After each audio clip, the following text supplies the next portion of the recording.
Okay, thank you very much. I'm really glad to be able to speak here, and thank you for the short introduction. Oh, you can hardly see the images. Yeah, that's fine.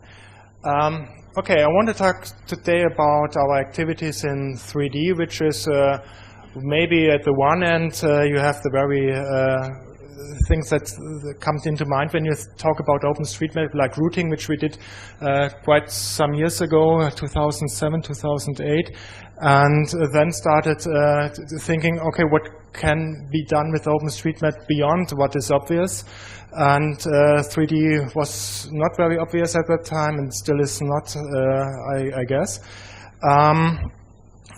So I want to introduce a little bit about what has changed in more or less the last half year to the project OSM-3D, which is not really a project. This are just activities from a set of people in our group. So I have to thank all the people in the Geoscience Research Group who participated in that.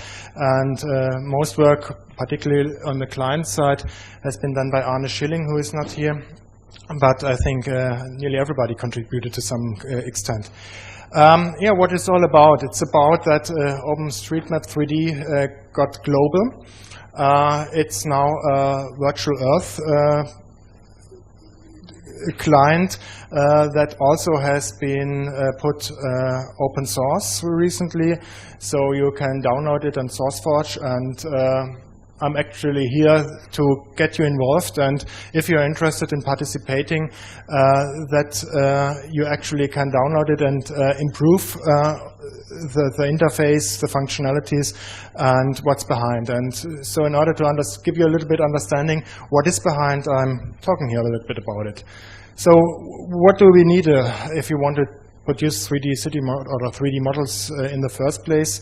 We need land use data, and of course there OpenStreetMap is the choice, but we also need some 3D information, for example for the digital terrain model, where we can use also other open data sets like SotM that have been made available for that purposes on request of our sites. And of course it would be nice to also to include images, satellite imagery and things. So if some people from Bing are there and want to support us, please do so. When we started, actually there was not even thinking of that Bing or such companies could step in. So what we really focused on is what can we do with vector data in 3D, and this is this choice yeah, influenced some of the follow-up decisions and what actually was being produced. And the idea was to take the land use and just not overlay it on just a globe or some other terrain models, but to integrate it actually. Because then you have vector data and you have all the benefits and maybe also drawbacks from doing so. By that you are now able to modify it, also using this semantic information that there is a street, for example, to improve the digital terrain model. And you can see it here, that for example, while the SRTM is quite coarse, only every 90 meters there's a point. If you know that there's a street and the street is typically more flattened, then you can add more points with algorithms and flatten the street, and it's adaptive. It depends on the steepness of the surrounding area, how if there's a curve or not, and such things. Yeah? So you can, with algorithms, you actually can improve one data set by the other. And this is probably one of the research areas where we are more actively in at the moment, where we try to combine different data sets, so also trying to learn what can be derived from OpenStreetMap data in order to find information that has not been explicitly mapped. And we will see later some examples of deriving urban areas in the follow-up talk. And maybe we shortly see what the whole process is like then. You have to do quite a range of calculations to put the data sets together, and it includes tiling and triangulations and deriving a tin and so on, integrate the data and do all that, and then you have only the digital terrain model. Then you also want to add buildings, which is a topic on its own, and points of interest, labels, and so on. What does it actually look like then? If you have done it, this hopefully can be seen here, which this movies should be online, most of them, so I don't know if you've seen them already, but it gives you at least a hint on how the application works at the moment. What we are offering is a service that has this data generated for all of Europe at the moment. We stopped extending the range, we just don't have all the resources, the time to doing so. But you now can fly it through all of Europe into several levels of detail. So from a global scale up to the actual street and with the points of interest there and what is available. And the difference between the first version of OpenStreetMap 3D is that it's now a globe, and this globe also has an atmosphere, and you see that it's a little bit not that user-friendly to edit, and you have to know how to do that, but that you can simulate the environment to some degree, and add GPS tracks and simulate the time and day of place and the sun settings and so on. As I said, this is now all open source, and we would really welcome to see further contributions to this, and or even hints what to do better, because this is a non-funded project, so this is only things we are doing for our own purposes. So. Can it make it faster? No. Okay. What you see is that, of course, a lot of buildings have been mapped recently, and I think that's also where Bing came in, which made this available, and still they are quite uniformly quite similar and somehow boring, maybe, and this is probably the next step where we can try to work on it. So now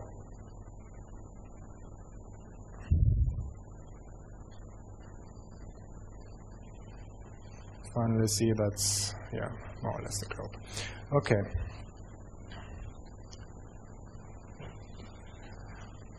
What is behind this is a server and a client, and the server is called the Web3D service. It's an open interface, and we try to make a standard out of it by publishing it together with the Open Geospatial Consortium.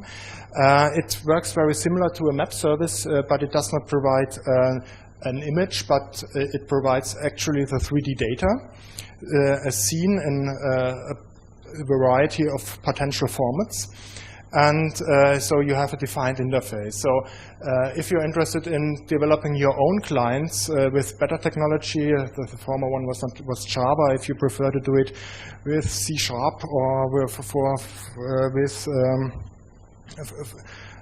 for iPhone or whatever, then you can use this interface to derive the 3D scenes, and you have all that data available for all of Europe and can play with it. And but you have to know what you get back, and you get back tiles, individual tiles that follow a specific schema. And the idea is very easy. If you are close to the camera or where the people is looking to, then you get small tiles with a lot of content, with a high degree of information. And for those tiles farther away, the tiles get larger, but the amount of detail per tile is reduced. They are generalized, they are thinned out, and then you have this more or less the same amount of data that is being transmitted, even though the tiles are getting larger and larger. And at the moment, we have for the global application 16 levels of such level of details. And of course, we need to define somehow an interface how these are being accessed. This is available in the specification, and what has been added in the last version is the possibility that the server, if you set up your own server, can announce to the client how the tile matrix is being structured and how the set of the different tiles are being structured, so what resolutions at what level of detail and so on. What has then to be done is that, at least in our implementation, everything is here in map projection coordinate system stored in a database. So the individual tiles, which include for different layers, the 3D data, and they need to be transformed to fit on that 3D globe. Which is a quite complex transformation, which includes several sub-transformations, because we have in this 3D scene a so-called scene graph that includes, for example, objects that are relative to other objects. And if you know a little bit about it, you know this windmill. There's even a coordinate system where these mills is turning around and such things. So this is the thing that has to be calculated by the client in order to put the tiles and the objects on it at the right place. Here you see the level of detail implementation again, and you can, I think that's quite obvious now, and sometimes you can even see it when you have watched the videos or interact with the application which is online. Then you see that the individual new blocks are coming in or are getting thrown out of memory. This is also something that can be improved, because to decide which level of detail tile is being shown is a matter not only of the distance but also of the angle to the objects, and so there are different parameters that are being calculated in order to decide which tile is being shown at what level of detail at the client side. I'll show a different example. Oops.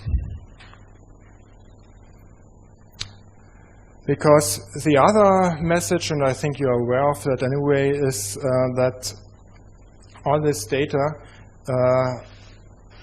is being put in an application that is based on different web services. So we do not only have this Web 3D service, but we of course have included our routing, we have included web map services and other things that actually work as before, but in order to define the height where they are being where the objects are, there's a new service being introduced, an elevation query service. And if you have, for example, a point of interest being found through a directory service which gives you only a 2D coordinate, then you can interpolate a 3D coordinate from that and put it into the scene. And so we have here some example, and you see the different possibilities from pedestrian to bicycle routing, and we even would have wheelchair routing or electronic wheelchair routing, cost-efficient, energy-efficient wheelchair routing that could be added from our other services. Or if you have different services, these are just can be added by adding here further of these how is it? Tabs. Okay. So it's just a possibility to see what can be done at the moment with that application. There are, of course, much more options, but to get a rough idea. What I want to talk now is the issue of the buildings, because I'm not very satisfied of the buildings. I think it's great that we have so many and yet, but at the moment we basically have building footprints and we have to extrude them. And that makes these look like they are at the moment. And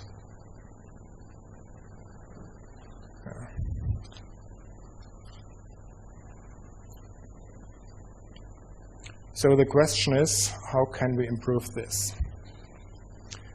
Okay, what is about buildings? So the buildings, when we started with this application in Germany, we had about 100,000 buildings. December last year, we had 2 million. Now we have 4 million, Germany. In Europe, we have about 35 million, which is mostly due to data imports or the possibility to draw from the Bing map. So there's a huge rise, which is much later. It started only 2010, after Bing maps became available, that these are being mapped, and they are, of course, mostly the outlines. And some have some information, but in fact, about 2% of the buildings have additional information like a height tag or how many floors it has. So we have to derive further information by hypothesis or by best guesses in order to make it a little bit more appealing. And one thing I'm particularly interested in is are the roofs. And there's a standard which is quite common now in geoinformatics, which is city GML, where we have a lot of different attributes that describe individual buildings, and we had to look at those, and we had to look at OpenStreetMap and how they can be related. And at least there are some suggestions that there are some OSM keys that could be used for describing the roofs in more detail, but in fact they are rarely used at the moment. And of course it would be nice if you use, for example, more the different types and also the colors that are available. A first implementation has been now just put online with the really first guess on how this looks like if we use it, and this is Munich and this is Frankfurt, where these hypotheses are being applied, but I really have to admit that these are also only very first trying this for the first time to add those information without being too precise. But we have, of course, tested this also in our test area in Heidelberg and added some more. Where is it? Here.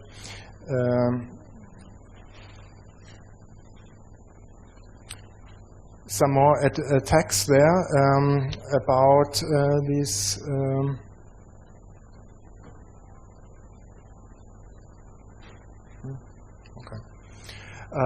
About this text, and we will see that now we have there at least roof types that are realistic to what they belong, but there are only a very few roof types at the moment supported, and of course we can't possibly derive all the complex structures that actually are roofs. It's only the few main types that are being added there. And there's also the color of the roofs, and for that we experiment with automatically deriving this from the aerial images of Bing. So we have a little script that for each building in OpenStreetMap, it searches the Bing maps what kind of color, wasn't it? What kind of color is there, and adds it to a database, at least an internal database at the moment, and we try to use this also. But this is quite experimental at the moment. So, That's it basically. But I'm also in time. I said there are a lot of possibilities to add the other web services, and I thank you very much. Maybe we can discuss it a little bit if you think this is a sensible approach, also to include it into some of this, also into the real OpenStreetMap database, because I know it was not meant to and wasn't designed to be 3D. And if there's a need for something more specific, or if it is what we did by now is only to get what is there and trying to get most out of it. But I think there is so much more options, and that would have real implications on the data model. And so that's probably something which is not available. I wanted to show one example. I'm sorry, where is it? It's this one. It's Warsaw, where some mappers really took the things that are possible with OpenStreetMap right now to some extreme, and playing with the different height tags, you can produce something that is actually not that bad, but of course it's still far from being realistic or being what real 3D city models provide today. So thank you very much.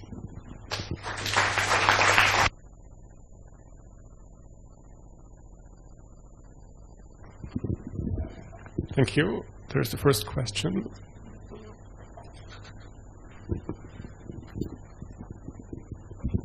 Hi.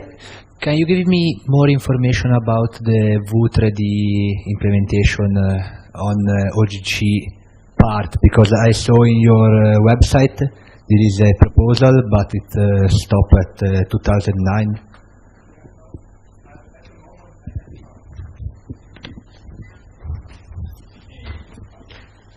Yeah, there's a working group in the OGC, and we are actively participating in it. And at this very moment, so for since a month or something until the end of this year, there's a so-called 3D portrayal testbed node initiative or something, 3D PIE, and they're actually testing the different implementations and proposals that are being produced in the world of 3D information, and from that they will try to derive some best practices and have feedback back into the standard. Because at the moment, until recently, it was really very few people that actually worked on this. It was basically 3 groups, more or less, that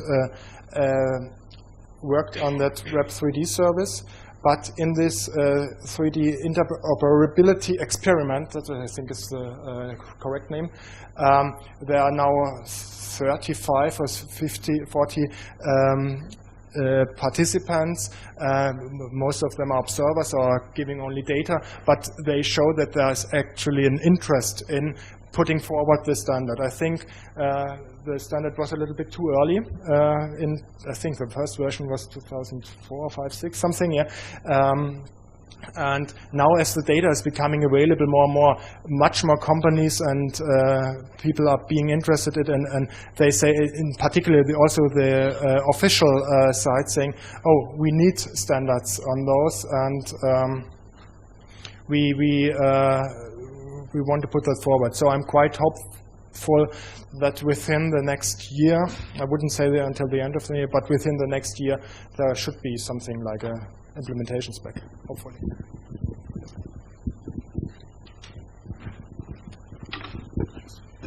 I just wondered how the community can support your 3D modeling efforts in terms of contributing to improving the building models. And what is the scope actually for taking forward a kind of 3D model repository that would have a similar same license as OpenStreetMap, as kind of OpenStreetMap 3D? I see 2 or 3 possibilities. The first one is just giving feedback. So saying what is sensible, what can be added, and that's one thing. So just communicating, and that's what I'm trying to do.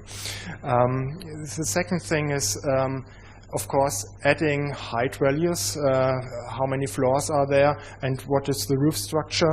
So there are some tags available already. We can also start discussing about new tags. At the moment, there are some initiatives that try to take the very next step, which is going into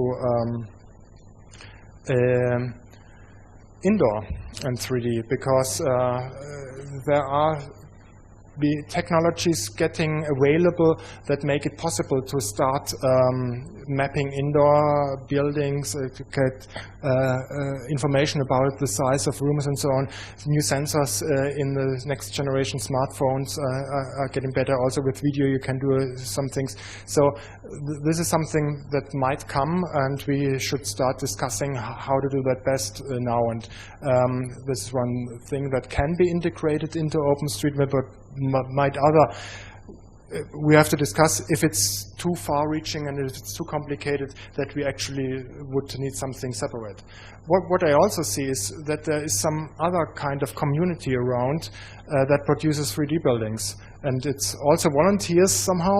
It's if they are professionals or not professionals, I don't know. But if you look, for example, at the Google Earth warehouse, there are thousands of 3D models, and they are textured and high detailed and level of details and looking really wonderful.